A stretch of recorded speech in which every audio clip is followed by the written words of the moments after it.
한국산역검정시험 고급 27회 기출문제 해설 강의를 시작하도록 하겠습니다. 본격적인 문제풀이에 들어가기 앞서서요. 우리 이제 27회 고급의 어떤 출제 경향에 대해서 간단하게 이제 브리핑을 해드리도록 하겠습니다. 첫째, 27회 고급에서는 정치사의 비중이 상당히 높아졌다. 이렇게 여러분들 볼 수가 있습니다. 원래 그 전에도 물론 뭐 27회 전에도 정치사의 비중은 매우 높았습니다. 다른 어떤 경제사라든가 사회사, 그다음 문화사보다도 출제 비중이 상당히 높아졌지만 특히 이번 27회에서는 정치사의 비중이 상당히 좀 높아진 어떤 그런 경향을 띠고 있습니다. 그렇기 때문에 여러분들 한국사에 있어서 이 정치사 파트는요. 기본입니다. 기본. 그러니까 기본에 충실하시기를 여러분께 첫 번째로 말씀을 드리겠고요. 둘째는요, 특정 단원, 그쵸? 뭐, 대표적으로 얘기한다면은 뭐, 근세, 조선 전기, 조선 후기. 이때 이제 이 파트의 어떤 시험 문제가 출제 빈도가 높았었는데, 이번 27회 시험에서는 거의 뭐 전 파트에 걸쳐서, 전 단원에 걸쳐서 골고루 출제가 된 만큼 여러분들 어떤 특정 단원만 이렇게 공부하지 마시고요. 골고루 핵심적인 내용들, 각 시대별 중요한 포인트들 잡아가시면서 공부하시라는 것을 말씀드리도록 하겠습니다. 자, 그러면은 이렇게 이제 27회 간단하게 이제 브리핑을 마치고요. 이제 본격적으로 이제 기출문제 강의를 시작하도록 하겠습니다. 보시겠습니다. 자, 1번입니다. 자, 1번 항상 나오는 문제죠. 항상 나오는 문제입니다. 자, 가시대에 대한 설명으로 옳은 것은 이라고 나왔습니다. 부여 송국리 유적지라고 나왔었는데, 자, 요걸 몰라도요. 여러분들 딱 보고 딱 한번 자료를 한번 보시면은 뭐가 있습니까? 뭐 송국리 식토기 요거 잘 몰라도 됩니다. 근데 뭐가 있어요? 핵심이 민무리 토기 비파형 동검이라고 불리는 게 여기 나타났답니다. 자, 그렇기 때문에 이 시대의 사람들의 생활상을 알 수 있다. 자, 요 두 가지만 알면은 딱 답이 나옵니다. 답이 나옵니다. 뭐 어딥니까? 언제입니까? 바로 청동기죠. 청동기 시대입니다. 여러분들 우리 선사시대 문제는 꼭 한 문제씩 등장하고 있기 때문에 여러분들 꼭 체크하고 가시기 바랍니다. 자, 보겠습니다. 1번부터. 자, 고인돌 돌로 무덤 등이 만들어졌다. 정답이 바로 나왔네요. 그렇죠? 우리 청동기 시대 대표적인 무덤이라고 한다는 계급을 보여주는 계급상을 보여주는 고인돌이 있고요. 그 다음에 이제 또 대표적인 또 무덤이라고 하는 돌럴 무덤이 있습니다. 우리 이제 사실 무덤이라고 한다면 이제 우리가 보통 이제 청동기 시대부터 대표적인 이제 무덤들이 나타나기 시작합니다. 뭐 고인돌 돌럴 무덤이 있고요. 철기 시대 때는 이제 널무덤, 동무덤이 있습니다. 이런 것들 좀 약간 구분하셔야 됩니다. 아시겠죠? 자, 그다음 계급이 없는 평등한 공동체 생활을 하였다. 자, 이거는 언제일까요? 계급이 없는. 요거는 이제 구석기 또는 신석기 시대. 요때 이제 평등한 공동체 생활을 했었죠. 자, 그다음 3번. 시를 뽑는데 가락바퀴. 자, 가락바퀴 나옵니다. 자, 우리 의복을 제작했었다. 이거 언제부터죠? 예, 바로 신석기 시대부터입니다. 신석기 시대. 가락바퀴 뼈바늘 나오면 신석기 시대. 여러분 구별하셔야 됩니다. 정착 생활을 하게 되면서 움집이 처음 나타났답니다. 움집이 처음 나타난 거 언제죠? 역시 신석기 시대입니다. 신석기 시대에 움집이 처음 나타났습니다. 원형 움집이었고 약간 반지하 형태였었는데 청동기로 가면서 이제 어느 정도 지상 가옥화되는 움집이 나타나기 시작했다라고 했습니다. 알겠죠? 규모도 물론 커졌고요. 자, 그다음 5번. 농경과 목축을 시작한 식량 생산 단계로 진입하였다. 자, 요것도 언제입니까? 바로 신석기 시대입니다. 신석기 시대. 구석기 시대까지 주로 이제 어로라든가 채집, 수렵의 어떤 그런 모습들을 보였는데 이때부터 신석기 시대부터 농경이 시작됐고 목축이 시작되었다라고 이제 말씀드렸습니다. 신석기 시대입니다. 자, 그러면 정답은 1번이 되겠죠. 쉽게 풀 수 있습니다. 자, 2번. 다음 자료를 통해 알 수 있는 고조선의 사회 모습으로 옳지 않은 것을 고르시는 겁니다. 옳지 않은 것. 자, 법으로 금하는 8조가 있었습니다. 이거 딱 나왔네요. 답이 나오네요. 뭡니까? 고조선의 8조법에 대한 내용입니다. 8조법. 그렇죠? 한서에서는 중국의 이제 한서에서는 요 고조선 8조법 중에 이제 3개만 지금 전해진다라고 이제 나왔죠. 그 3개가 뭐냐? 사람을 죽인 자는 곧바로 죽인답니다. 자, 생명 중시의 모습이 있고요. 남에게 상처를 입힌 자는 곡식을 갖게 한다. 농경사회라는 것도 알 수 있죠. 자, 그다음에 도둑질을 하면 자, 도둑질 하지 말라는 얘기죠. 그러면 이제 사유재산 중시의 어떤 모습들이 있고 자, 그런 남자들은 그런 사람들은 노비로 삼는답니다. 자, 계급 사회라는 걸 알 수 있고요. 자, 노비들에게 뭘 시키겠습니까? 노동을 시키겠죠. 그렇죠?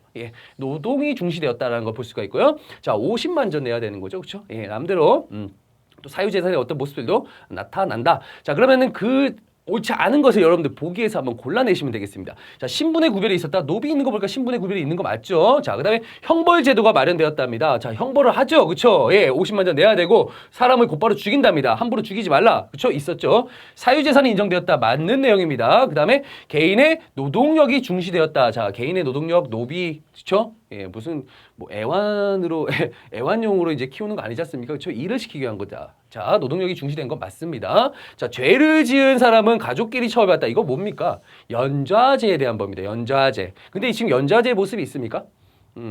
뭐 죄를 범하면 그 가족까지 처벌을 받는 어떤 연좌제의 모습은 여기에서 보이지 않습니다. 당시 이제 고조선과 비슷한 시기에 어떤 그 연좌제가 있던 나라는 부여에서 연좌제가 있었다라는 어떤 기록이 있습니다. 그게 이제 쭉쭉쭉 계속해서 고려, 그다음에 조선까지 계속 이어지게 되는 거죠. 그리고 언제 없어졌습니까? 바로 이제 근대 가서 갑오개혁 때 이제 이 연좌제가 완전히 폐지가 되었습니다. 자, 요때 연좌제의 모습은 없었다. 여러분들 요거 아주 문제가 쉽습니다. 쉽기 때문에 여러분들 충분히 여러분들 여기 맞출 수 있습니다. 자, 3번 가겠습니다. 가나에 대한 설명으로 옳은 것은 자, 철기시대에 대한 여론에 대한 말해보시오. 자, 첫 번째 가란 나라 한번 보겠습니다. 뭐가 있냐? 영고가 있습니다. 영고가 있고요. 그 다음에 왕이 죽으면 거기 이제 따르는 많은 사람들을 순장을 했다고 합니다. 영고 순장 나오면 어떤 나라입니까, 여러분들? 여러 나라의 성장 각각의 그 나라마다의 특징들 반드시 외우셔야 됩니다. 시험에 아주 단골 문제입니다. 단골 문제. 자, 보십시오. 그 다음에 나는요. 사람이 죽으면 감회장했다가 뼈를 추스려. 자, 뼈를 추스려 가족의 공동에 못 가게 안치했다. 자, 이거 어느 나라입니까? 옥저입니다. 옥저. 옥저의 요 풍습은 뭘까요? 골장제라고 하는 풍습입니다. 골장제. 또 다른 말로 이제 가족 공동묘 풍습이라고 하죠. 옥저. 자, 부여와 옥저입니다. 자, 그를 통해서 자, 보기에서 이제 내용을 옳은 내용을 찾아내는 거죠. 자, 가를 보겠습니다. 신성한 지역으로 소도가 있었다. 자, 이 소도가 있었던 지역. 청군이 다스렸던 지역이죠. 여기는 어디입니까? 바로 사만입니다. 사만. 그쵸? 사만. 아니죠. 자, 두 번째, 당궁. 자, 짧은 화살, 과하마. 그 다음에 과실나무 밑으로 지나가는 아주 작은 말. 그 다음에 반어피, 바다표범 가죽입니다. 요런 것들이 특산물로 있었던 나라. 어떤 나라입니까? 동해이죠. 동해. 네, 동해. 자, 혼인풍습으로 민며느리제가 있었다. 민며느리제. 자, 민며느리제. 자, 요거 두 개는 아니고요. 민며느리제. 어디입니까? 바로 옥저입니다. 옥저. 여기서 답이 나왔네요. 3번 정답입니다. 3번. 자, 4번. 물건 훔치면 12배로 배상하겠다. 자, 이거 뭡니까? 일책12법입니다. 일책12법. 자, 요게 있던 이 일책12법이라는 풍습이 있던 나라가 어떤 나라냐? 부여가 있고요. 부여가 있고요. 그 다음에 고구려가 있습니다. 예, 부여와 고구려에는 이런 일책시법 같은 풍습이 있습니다. 상당히 부여랑 고구려랑 물론 모든 풍습이 똑같지는 않지만 비슷한 풍습들이 많습니다. 왜냐하면 이 고구려를 세운 주몽이 바로 이 부여에서 이제 나왔던 사람이기 때문에 그렇죠. 네. 자, 가나 부족간 경계를 중시하는 책화. 자, 경계를 중시합니다. 자, 부족간의 어떤 경계를 넘어가면 소나 말 등으로 배상을 하는 거죠. 이게 책화입니다. 너가 그렇게 나에게 화를 입혔으면 책임을 져야지. 책화란 풍습이죠. 요건 어디입니까? 동예라고 하는 나라입니다. 동예. 예, 동예. 그 정답은 3번이 되겠죠. 여러분들 충분히 찾아내실 수가 있습니다. 4번 보겠습니다. 다음 문화유산에 대한 설명으로 옳은 것을 보기에서 고른 것은 이라고 나왔습니다. 자, 내부 모습. 이거 우리 하도 자주 봐가지고 여러분들 뭐 쉽게 뭔지 알 수 있을 거예요. 뭡니까? 예, 백제. 예, 백제 무령왕의 무령왕릉입니다. 무령왕릉. 근데 무령왕릉이란 건 쉽게 찾겠는데 요거에 대한 설명을 여러분들 보기에서 골라내셔야 되는 거죠. 그렇죠? 골라내셔야 되는 거야. 쉽지가 않을 수도 있는데 여러분들 잘 보십시오. 자, 첫 번째, 널길과 널방을 벽돌로 쌓았다. 자, 벽돌 무덤입니다. 벽돌. 자, 여기가 널방이고요. 그죠? 널길이 있습니다. 널길이 있고 널방이 있어요. 그렇죠? 자, 요거 맞는 내용이에요. 맞는 내용. 자, 요런 것들 여러분들 이 내용만, 이 구조도만 보고도 어느 정도 여러분들 파악을 하실 수가 있어야 됩니다. 그렇죠? 그리고 아치형의 어떤 모습들도 가지고 있다. 요것도 같이 봐두시면 좋습니다. 자, 니은. 중국 남조의 영향을 받았다. 자, 중국 남조의 영향을 받았습니다. 상당히 어떤 중국 남조는 좀 화려하면서도 세련되면서도 약간 귀족적인 문화입니다. 당시 이제 중국이 분열 시대였어요. 남북조 시대였는데 북조는 이제 약간의 북방 민족들이 세운 나라들이 왕조들이 있었고요. 남조에는 중국의 어떤 그런 본토 어떤 그 민족들이 세운 나라가 바로 남조입니다. 송제 양진으로 이어진 남조인데 상당히 남조의 어떤 그런 세련되고 화려한 문화를 무령왕이 좋아했습니다. 자, 그래서 무덤 양식도 상당히 좀 세련됐고 약간 좀 화려한 어떤 그런 모습들을 지니고 있습니다. 그렇기 때문에 니은도 맞는 내용입니다. 아시겠죠? 자, 디귿. 도읍이 사비에 있었던 시기에 조성되었다. 자, 무령왕 같은 경우는요. 사비가 아니죠. 예, 언제입니까? 바로 웅진시대입니다. 웅진시대. 자, 웅진시대다. 여러분들 뭐 다 아시겠지만 우리 백제는 수도를 2번을 옮깁니다. 처음에 수도가 어디였습니까? 한성이었죠. 그렇죠? 위례에 도읍을 정했지 않습니까? 그러다가 장수왕의 어떤 남진 정책으로 결국은 패퇴하고는 어디로 옮겨갑니까? 부랴부랴 도망치듯이 웅진으로 갑니다. 그래서 이제 거기에 웅진에서 약화된 왕권을 다시 한번 되살려 보겠지 하면서 22담로란 걸 설치하면서 이게 왕권 강화를 꾀했던 왕이 바로 이 무령왕입니다. 그러다가 언제? 무령왕 때 이후에 성왕 때 와서 어디로? 예, 지금의 사비는 어디죠? 부여입니다. 지금의 부여로 지금 이제 도읍을 천도하게 되는 거죠. 자, 요거는 무령왕 때 웅진 시대의 모습이 되겠죠. 그래 아닙니다. 아닌 거 되겠고요. 봉분 하단부 12지 신상을 조각한 둘레돌이 설치되었다. 자, 12지 신상 나오면 여러분들 기본적으로 어떤 묘를 떠올리셔야 되면 김유신 묘를 떠올리셔야 됩니다. 대표적인 무덤입니다. 대표적인 무덤. 요걸 뭐냐면 통일시를 하시대 때 굴식 돌방 무덤의 대표적인 겁니다. 자, 12지 신상. 그 중에 이제 대표적인 게 뭐다? 네, 김유신 묘다. 이렇게 봐두시면 되겠습니다. 이건 통일신라와 관련이 있기 때문에 아닙니다. 그래서 정답은 자, 기억과 니은 1번이 되겠습니다.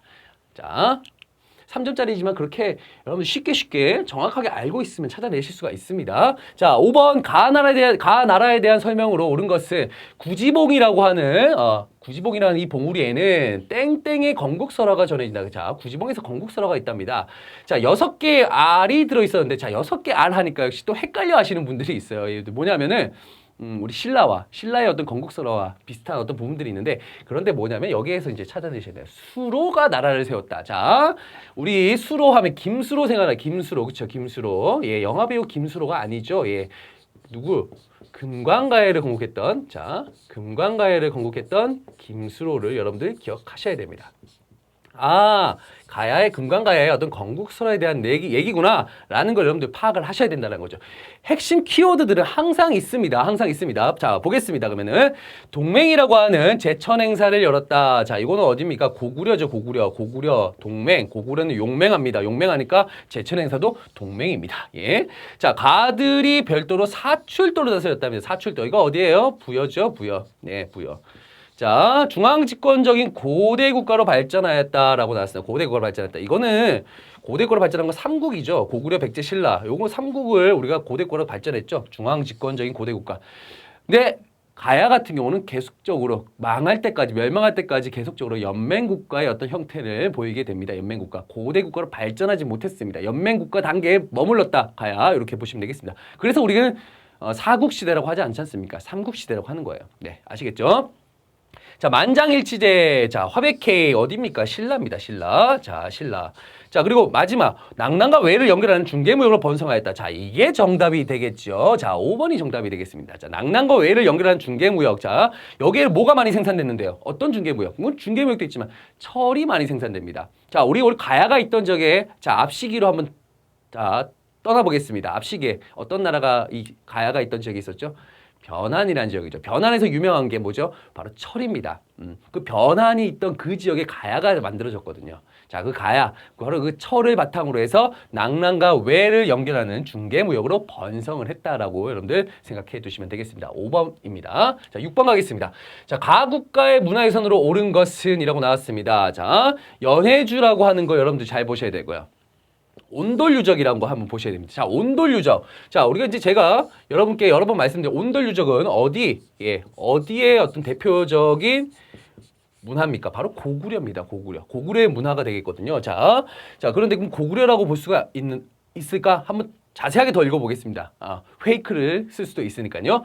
연해주 클라시키노에서 자, 조사단이 10세기라고 합니다. 10세기는 고구려가 멸망한 다음인데 자, 온돌유적이 발굴됐는데 자, 거기서 뭐 이쪽 쭉쭉쭉 보면은 전형적인 고구려식 온돌이었다. 자, 이번 발굴로 땡땡 가국가가 고구려를 계승한 국가임을 보여준다라고 나왔습니다. 아, 고구려를 계승한 국가 10세기에 고구려를 계승한 국가는 딱 한 나라 있습니다. 뭐 어떤 나라입니까? 바로 발해죠. 발해. 대조영이 다시 고구려의 어떤 귀족 출신이었지 않습니까? 발해를 만들었죠. 예, 발해가 되겠습니다. 자, 가는 발해입니다. 가국가에 대한 문화유산으로 고르는 겁니다. 자, 보겠습니다. 자, 1번. 자, 1번은 뭘까요? 정답이 1번이에요. 예, 이불병좌상이라는 거예요. 이불병자상. 아, 자, 이불. 두 명의 부처가, 자, 병좌. 나란히 앉아있는 불상이다. 그래서 이불병자상입니다. 이게 바로, 예, 발해의 문화재가 되겠습니다. 자, 그 다음에 이건 두 번째. 영가 7년명 금동열의 입상입니다. 영가 7년명 금동열의 입상. 자, 이거 같은 경우는 고구려 거죠, 고구려. 고구려. 아. 자, 이 고구려 영가 7년명 금동열의 입상 같은 경우는 뒤에 이제, 예, 뭐가 있습니까?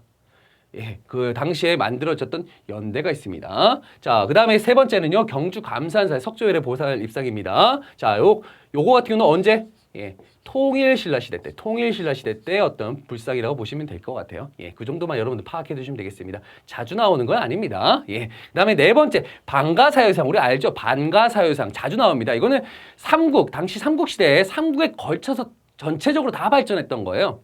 요거 뭡니까? 가자를 틀고 사유 생각을 한다. 그래서 반가사유상이 되겠죠. 반가사유상. 요 같은 삼국의 전체적으로 삼국시대 때 전체적으로 모든 나라에서 발전했던 어떤 그런 불상이 되겠고요. 다섯 번째. 요거는 광주 충국리 철불입니다. 광주 충국리 철불. 자, 광주가라고 하니까 전라도 광주가 아니고요. 경기도 광주입니다. 경기도 광주의 충국리에 있었던 철불입니다. 지금은 이제 하남시에 있다라고 하죠. 하남시. 그렇죠? 자, 요게 이제 철불인데 이건 언제냐면 고려 초기입니다. 고려 초기. 고려 초기. 이게 불상 중에 철불 중에서 아주 대형 철불이거든. 대형 철불. 우리가 이제 고려 초기 때 보면 호족들이 지방에서 이제 세력이 어떤 세력을 키웠던 그 시기입니다. 고려를 만든 대표적인 세력들은 바로 호족 세력들이기 때문에 중앙으로 편입된 호족도 물론 있었지만요. 지방에서 그들만의 또 어떤 세력을 또 형성해 나갔던 호족들도 있습니다. 자, 그러다 보니까 상당히 지방 색깔이 강합니다. 우리가 대표적으로 한다면 이제 저기 논산 관촉사 석조열의 보상 같은 경우는 머리가 아주 크죠. 예, 그런 것들이 있습니다. 상당히 좀 대형 철불들 그리고 대형 불상들이 많이 이때 생겨났었다. 이렇게 봐두시면 되겠습니다. 그래서 6번의 정답은요. 1번이 되겠습니다. 아시겠죠? 자, 7번. 다음 자료와 관련된 왕의 업적으로 옳은 것은 이라고 나왔습니다. 자, 키워드 찾아내도록 하겠습니다. 키워드. 자, 키워드 보시면요. 자, 뭐 쭉쭉쭉 나옵니다. 뭐가 시작됐다? 우경이 시작됐다. 그 다음에 실직주 설치하고 이사부를 군주로 임한 이사부가 나옵니다. 자, 이사부가 나오는데, 자, 여러분들 여기서 아실 게 뭐냐면, 우경이 시작된 거. 자, 신라에 딱 한 명의 왕이 있습니다. 네, 신라에 딱 한 명이 있고, 자, 이사부. 자, 이 장군이 있었다라는 거. 이사부 장군 알죠? 우리 한국을 빛낸 100명의 위인들 그 노래도 있지 않습니까? 신라 장군 이사부 예 나옵니다. 자, 이사부 어디를 우상국을 정벌했죠. 우상국을 정복했어요. 우상국 지금의 울릉도가 되겠죠. 우상국을 정복했다. 자, 우경이 시작되었고 우상국이 정복됐다. 이 왕 누굽니까? 지중왕이죠. 지중왕. 자, 지중왕의 업적을 묻는 문제입니다. 이런 문제들이 가끔 자주 나와요. 이제 지중왕. 자, 보겠습니다. 보기에서 찾아낼까요? 자, 독서상품가 제도를 실시했다. 이건 언제죠? 원성왕 때입니다. 통일신라 말에 원성왕 때 어떤 제도입니다. 독서상품가. 하도 이제 진골 귀족들이 어떤 자신들의 어떤 신분을 이용해서 고위 관료로 이제 딱 자리 잡고 있는 와중에 원성왕이 이 진골 귀족들을 어떤 식으로 견제할까 생각하다가 신분이 아닌 똑똑한 어떤 관리들을 똑똑한 사람들을 인재들을 양성하겠다 이런 의도로 이제 만들었던 게 바로 독서상품과예요. 독서를 통해서 경전을 읽고 거기에 대해서 이제 상중하 3등급으로 나누어서 우리가 인재를 등용하겠다는 거죠. 관리를 등용하겠다. 근데 진골들이 가만히 있었을까요? 반발을 합니다. 결국 실패했었습니다.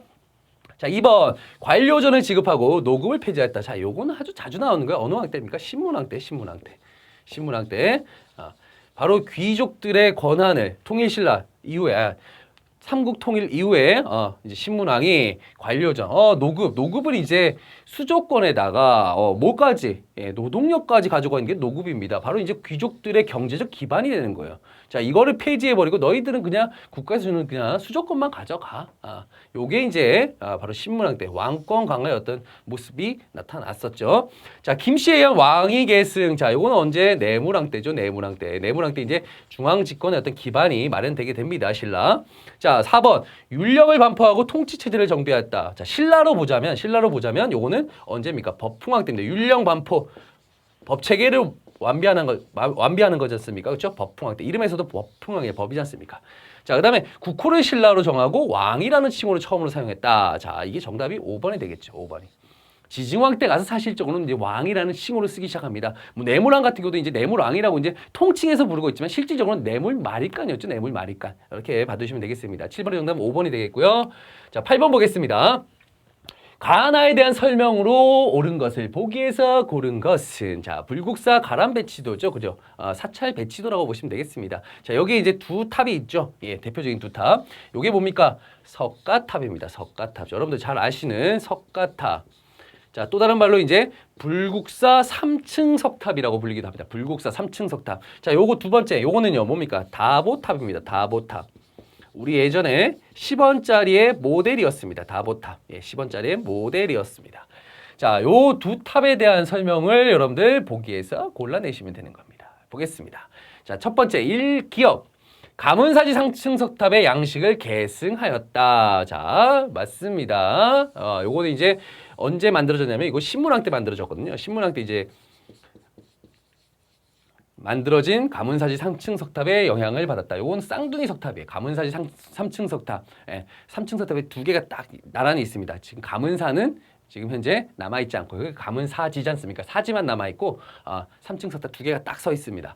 자, 요거 같은 신문왕 때 이제 아버지가 이제 문무왕이었어요. 이제 삼국을 통일했던 그 문무왕이었는데 문무왕의 아버지의 은혜에 감사한다 해서 만든 사찰이 바로 가문사입니다. 여기에 이제 3층 석탑을 바로 계승했다라고 보시면 되겠습니다. 뭐가요? 석가탑이요.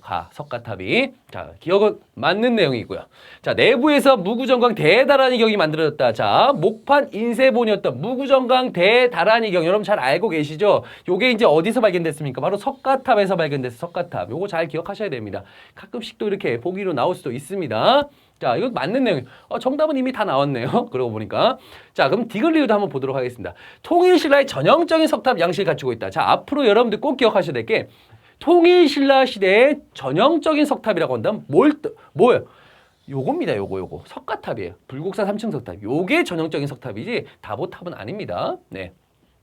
기단과 탑신의 불상이 도들새김으로 표준돼. 도들새김. 도들새김이란 게 여러분들 뭘까요? 예, 우리가 이제 흔히 얘기할 부조입니다. 부조. 예, 부조.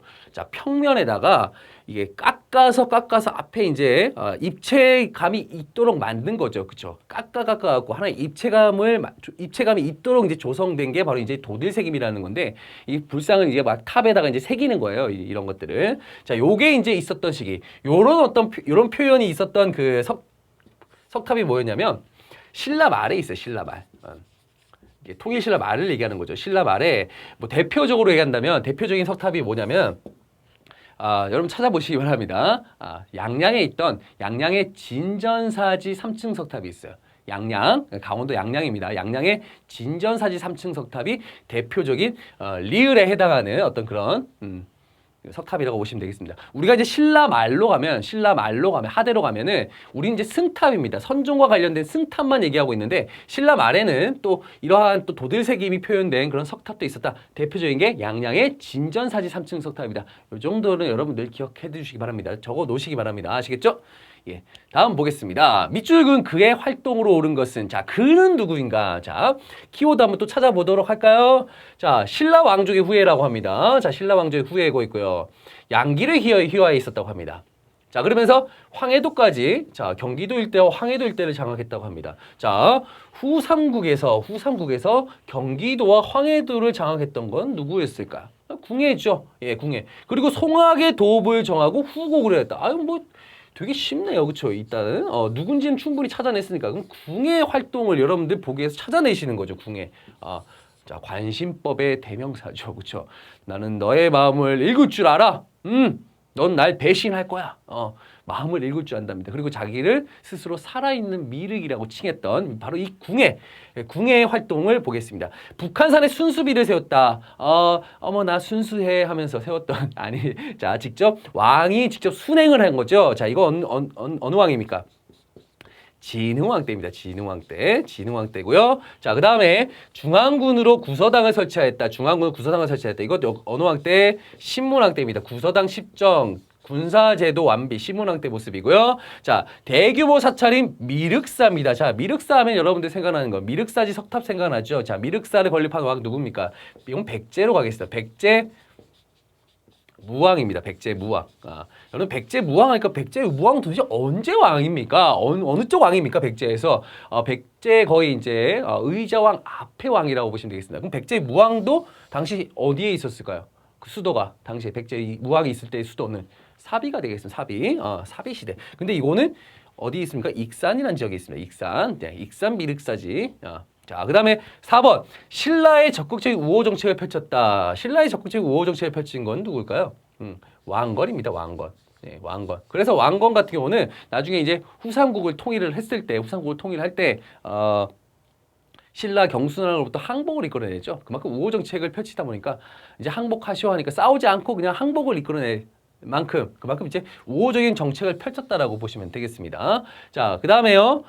국호를 마진으로 바꾸고 철원도 천도하다. 자, 요 내용입니다. 5번이 정답이 되겠죠. 자, 우리가 이제 처음에는 이 궁예가 이 후국을 건국할 때 이제 왕건을 끌어들입니다. 왕건을 자기 이제 아래에 두었는데 그때는 이제 왕건이 이제 그 근거지가 바로 이제 송악, 지금은 이제 개성이거든요.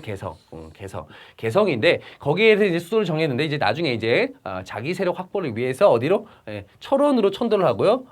국가 이름을 마진, 또 이후에 이제 태봉이라고도 바꿉니다. 여러분들 또 태봉이라고 하는 게 나오면 이것도 궁예가 만든 국가구나 이렇게 반드시 알아두시면 되겠습니다. 정답은 5번이 되겠습니다. 자, 10번 보겠습니다. 다음 자료에 토지제도에 대한 설명을 오는 것은 토지제도 자 나왔습니다. 자, 문종 30년에 양반 전시과라고 나왔습니다. 선생님, 여기서 이제 여러분들이 착각하는 게 양반이라고 하는 칭호가 나오니까 이거 조선시대입니까? 라고 하는 사람들도 있는데, 조선시대 아닙니다. 일단 전시과라고 하는 건 이제 고려 토지제도죠. 근데 양반이라고 하는 거는 조선시대도 양반입니다. 문반, 무반 합쳐서 이제 양반이 되겠는데, 고려시대 때도 있었습니다. 문신, 무신 했지만 그들도 이제 하나의 반으로 해가지고 이제 양반이라고 이제 표현하기도 했습니다. 아시겠죠? 자, 제1과는 뭐 백결과 시지를 주고, 그 다음에, 전지 100결, 시지 50결, 그 다음에 뭐, 이과는 전지 90결, 시지 45결, 그 다음에 18과는 한인 잡류로 전지 17결을 주었다. 뭐 이런 식으로 이제 등급별로, 전지와 시지를 나누어 주고 있는 그런 어떤 모습을 보고 계십니다. 이걸 뭐라고 할까요? 전시과입니다. 전시과. 자, 전시과에 여러분들 한번 그 변화의 모습들을 한번 살펴볼까요? 전시과. 자, 처음에 이제 경종 때 처음에 이제 만들어진 시정전시과가 있어요. 시정전시과. 그 다음에 이제 이걸 다시 한번 개정을 합니다. 그래서 개정전시과라고 하고요. 그 다음에 하나 더, 자, 다시 한번 고칩니다. 다시 경자에 이제 다시 고친다 해서 경정전시과가 되겠습니다. 자, 요건 경종 때. 요거는 이제 목종 때, 요거는 이제 문종 때 어떤 전시과의 어떤 모습인데 여기에 이제 대표적인 건 이제 관직, 관직에 따라서 주는 거. 그 다음에 요거는요 인품을 여기에 고려합니다. 인품을 고려했고요. 자, 인품을 고려하고 또한 전현직, 그렇죠? 전현직 관리에게 모두 주었다. 이렇게 보시면 되겠습니다. 은퇴 이후에도 이제 보장이 된 겁니다. 어느 정도 생활이 보장된 거다. 하지만 점점 모자라다 보니까 개정전시과 때 바꾸죠. 관직의 어떤 등급에 따라서 주는 건 맞는데 인품이 사라집니다. 인품이 사라지고 전현직 관리에게 준다. 그런데 경정 때는 역시 관직에 따라서 주는데 전직은 안 주고 이제 현직 관리에게만 주는 겁니다. 그만큼 이제 토지가 좀 부족해졌다는 걸 볼 수가 있습니다. 경전전시과. 바로 이 경전전시과에 대한 내용을 여러분들 찾아내시면 되는 겁니다. 아시겠죠? 자, 보겠습니다. 근데 제가 이제 경전전시과, 이게 지금 현재 문종이니까 경전전시과긴 한데, 여기서 보기에서 보시면은 전시과에 대한 내용은 딱 하나밖에 없어요. 여러분 충분히 찾아내실 수 있습니다. 자, 그러면 일단 한번 볼게요. 자, 지급 대상 토지를 원칙적으로 경기 지역에 한정하였다라고 나왔습니다. 이건 언제입니까? 자, 과전법입니다. 과전법. 이제 고려 말 공양왕 때 이제 이게 제정이 되고 이제 조선의 어떤 대표적인 토지 제도로 자리 잡게 되는 거죠. 조선 초기. 자, 그다음에 관리가 사망하면 유가족에게 수신전과 훈량전을 지급하였다라고 나왔습니다. 수신전과 훈량전. 자, 관리로 있었다가 갑자기 사망을 합니다. 그러면 그 유가족들에게 뭔가를 보상을 해야 될 거 아니에요. 그렇죠? 자, 이거는 뭡니까? 부인에게 주던 거예요. 수신전. 자, 부인, 내가 죽더라도 몸을 지키시오. 수신이 몸을 지키라는 거죠. 그렇죠? 훈량은 아이들에게 주는 거예요. 자식들에게. 너희들을 훌륭히 또 양육할 수 있는 그런 토지. 그렇죠? 요게 이제 훈량되는 구유리 여겨. 뭐 하는 그런 토지를 또 줍니다. 요거는 있잖아요. 세습이 가능합니다. 세습이 가능하다. 세습이 가능했다. 요 정도도 한번 좀 덧붙여서 추가해서 여러분 알아두시면 좋습니다. 자, 3번. 개국공신에게 인품, 행실, 공로를 기준으로 토지를 분급하였다. 요거는 이제 뭡니까? 역분전입니다. 역분전. 자, 역분전. 요 전시과가 이제 만들어지기 바로 전에 우리가 이제 고려 태조 왕건 때 요런 것들 처음에 아직까지 객관적인 기준이 나오지 않았습니다. 인품이 있었고요. 행실이 있었고요. 자, 행실을 어떻게 판단합니까? 그렇죠? 그다음 공로 요런 것들을 기준으로 삼습니다. 사실 기준점이 어떤 객관적이라기보다는 좀 주관적인 모습들이 상당히 있었다라는 거죠. 요게 이제 역분전 고려 태조 때 역분전의 모습이라고 보시면 되겠습니다. 자, 앞에 그리고 제가 요거 설명 안 드린 것 같은데 2번 같은 경우 수신전 훈량전은요. 요것도 역시 과전법에 대한 내용입니다. 과전법. 네, 과전법. 자, 1, 2번은 과전법이고요. 3번은 고려 초기 왕건의 태조 왕건의 역분전이 되겠고요. 4번 전란으로 국가 재정이 악화되자. 자, 전란으로 악화됐다. 관리 녹봉을 대신하여 지급하였답니다. 지급하였다. 자, 전란 어떤 전란일까요? 여기 몽고와의 항쟁을 얘기하고 있습니다. 몽고와의 항쟁. 그러다 보니까 관리 녹봉을 대신하여 지급했던 거. 요건 녹과전에 대한 내용이 녹과전. 요건 이제 고려 후기 어떤 무신 정권 때 어떤 모습이라고 보시면 되겠습니다. 무신 정권 때 이제 몽고의 침입이 있었죠. 예, 그때 이제 지급했던 녹과전. 요 정도 간단하게 보시면 되겠고요. 자, 5번. 현직 관리에게 전답과 임야를 분급하여 수치의 권리를 행사하게 했다. 자, 현직 관리에게 전답과 임야. 자, 전시과라는 게 뭐냐면요. 전지라고 수조권을 주는 거예요. 수조권. 여러분 수조권 잘 아시죠? 설명 안 드리겠습니다. 자, 수조권을 주는 건데 토지를 그냥 주는 게 아니에요. 그 토지에서 나오는 세금을 국가에다 주는 대신 국가에다가 주지 않는 대신에 그 관리에게 주는 거. 요걸 수조권이라고 한다고 했었습니다. 근데 그 수조권을 주는데 거기서 어떤 걸 전지 토지에서 나오는 것과 그다음에 시지는 뭐냐면요. 연료로 쓰는 시지. 임야에서 나오는 그런 생산물들을 이제 또 주는 겁니다. 그래서 이제 합쳐서 앞에 걸 따서 전식과 이렇게 얘기하는 거거든요. 자, 전답과 임야에 분급하여 수치의 권리를 행사하겠다. 자, 요게 정답이 되겠습니다. 자, 이게 꼭 여러분들 전식과에서 경전 전식과이긴 하지만 지금 얘기하고 있는 게 자료에서 이렇게 5번처럼 1, 2, 3, 4번은 전식과와 관련된 내용이 없죠. 그렇기 때문에 여러분들 5번을 충분히 또 예측해서 여러분들 문제 푸실 수가 있습니다. 자, 10번까지 이렇게 간단하게 이제 여러분께 마무리 지었습니다.